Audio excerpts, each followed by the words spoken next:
decision taken in 1975 by this country to join the common market has been reversed by this referendum to leave the EU. Morning. The sun has risen on an independent United Kingdom. The British people have voted to leave the European Union, and their will must be respected. I've consistently said that we want to build a deep and special partnership with the EU. In England, the Brexit thing is just like... I can't...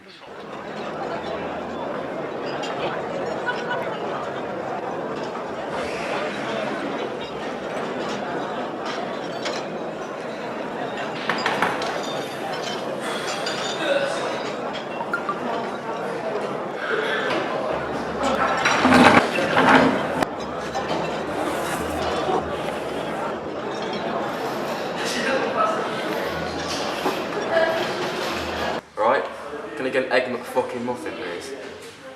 Yeah, sure.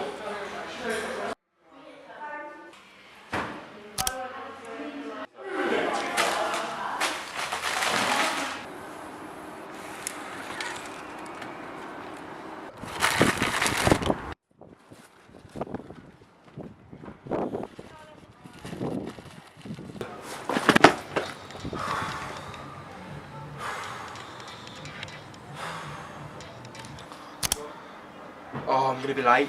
I hope Bruce ain't mad at me again.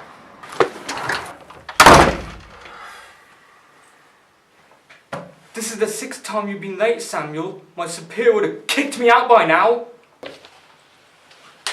Sorry, Bruce. It won't happen again.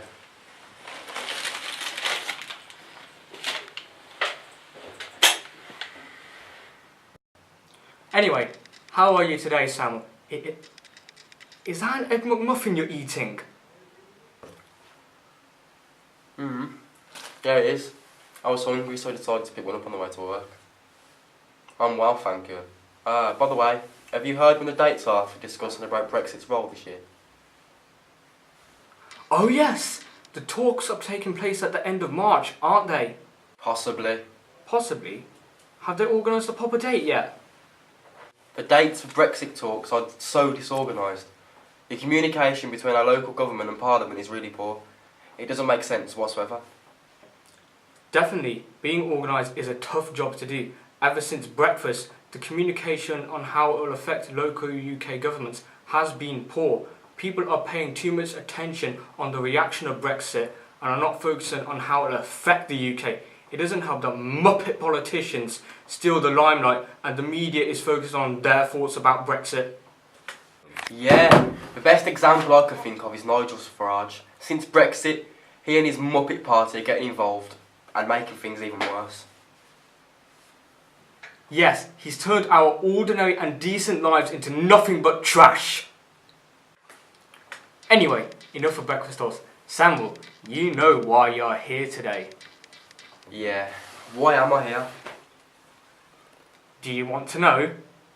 You're being promoted from your job in the local government to having a job in Parliament. What?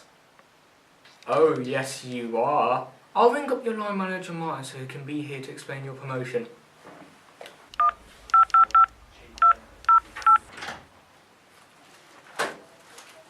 Oh, hello, Samuel. Did Bruce just tell you what I think he told you? Yes, sir. Good. We've been thinking for a while about who we'd like to promote for the job in the national government. And we chose you. Yes, the decision was hard and tough, but in the end, you were the best man for the job. I feel like you're not giving me enough details as to why I got the promotion. Why me?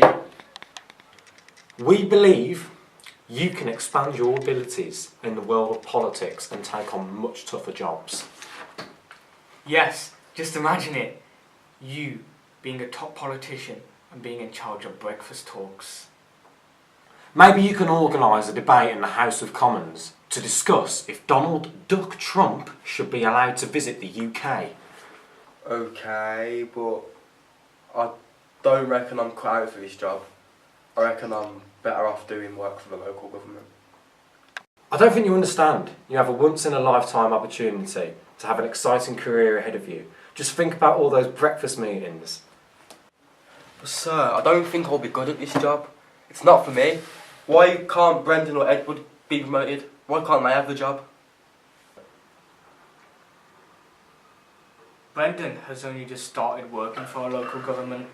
We're not promoting him yet because he's too obsessed with Nick Clegg, Daddy Longlegs. We both hate that moron. He failed miserably to get people to vote for him as the next Prime Minister. Just goes to show what a waste of time that idiot was. Until Brendan can get over his obsession with Daddy Longlegs, we're not promoting him yet. Don't even get me started on Edward. He's obsessed with the former Labour Party's leader, Ed Bacon Sandwich. If Edward gets promoted to the national government, he'll probably end up being the leader for the Labour Party. Don't forget his favourite sandwich. Oh yes, bacon sandwich. If Edward does become a Labour Party leader, we will need to tell him to stop eating bacon sandwiches. Otherwise, he'll end up just being on the tabloids and be a joke on the social media. Anyway, we don't want to promote anyone who's obsessed with former idiotic and pathetic party leaders. We need someone fresh and new. And we are choosing you whether you like it or not. By the way, Samuel, our superior manager is going to come in and give you more details about your promotion. Why does the superior manager have to come in for? I'll end up just having a long conversation with him. He once kept me in his office for 2 hours. I don't want that to happen again. We don't care. This will make our conversation a lot more easier. Indeed, and it will certainly make our lives a lot easier. Ah, I'm right on time. Samuel, I assume your colleague told you about your breakfast promotion? Yes, they have given me the details about my demotion. Excellent. Now that I'm here, everything will be much easier. Now then, I've agreed with others that you would be the perfect candidate for this job. I think you would have an excellent career in the national government. Sir, I want to ask once again, why am I the perfect candidate for this job? I prefer to stay local, not stay in a city full of hard-nosed posh pricks. London is a fantastic place. Yes, some of the people are arrogant and annoying, but I'm sure you're ready to take on new challenges.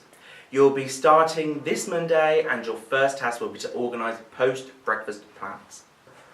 Once again, I'll prefer to stay in our local government. I don't want to organise post-breakfast plans or do a debate whether Donald Duck Trump should be allowed in our country. Besides, why don't you three go for this pathetic job role instead?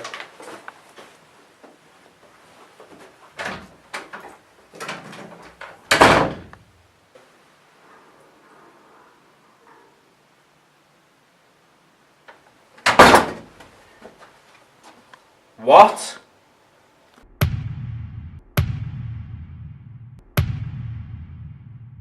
Oh, for